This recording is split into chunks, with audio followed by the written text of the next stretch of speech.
In this video, I'm going to show you how to add Crypto.com to Koinly. Now, the first thing you want to do, you want to go to Wallets on your dashboard up top, and you want to click on plus add wallet or exchange. In here, you want to look for Crypto.com. Just like this, crypto.com, okay? And you have three different options, okay? So you can use the crypto.com app, their exchange, or the on-chain wallet. Now, if you use crypto.com app, the only way to do this is to actually import from file. You can download your transaction history and upload it manually. If you're using the exchange over here, you can go ahead and set up auto sync, which is automated. So you can just click on over here, and then basically here are the instructions. You'll have to get your API keys and then just paste them in here, set up your 2FA. It's very self-explanatory. Just follow this instruction over here on the right. I'm not going to waste your time to actually do this because it's self-explanatory.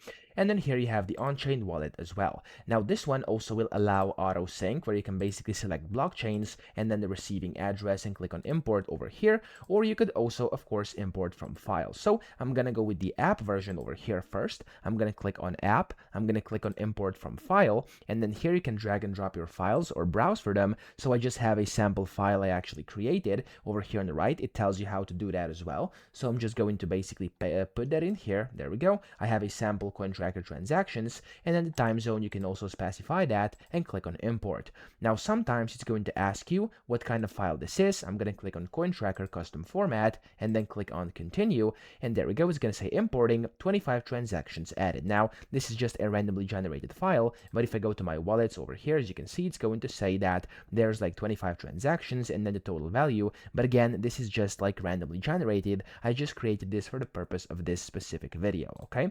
So that's basically how to do it. But if you go into wallets again here, and if I go into crypto again, of course, if you want to use the API one, you can go ahead and watch it yourself. It's very simple over here. Just go and follow these instructions. But if you're trying to actually set up auto sync for the on-chain wallet, you will need two things. So of course, first the blockchain you were working on. So for example, you were doing some Solana transactions. You can click on that. You can click on more if you want and add them as well. And then you'll need the public address or key. Paste it in here, press import, and that's going to actually import your wallet into here as well. So that's how to do this. I hope this video helped you out. If it did, please subscribe to the channel and help me out as well.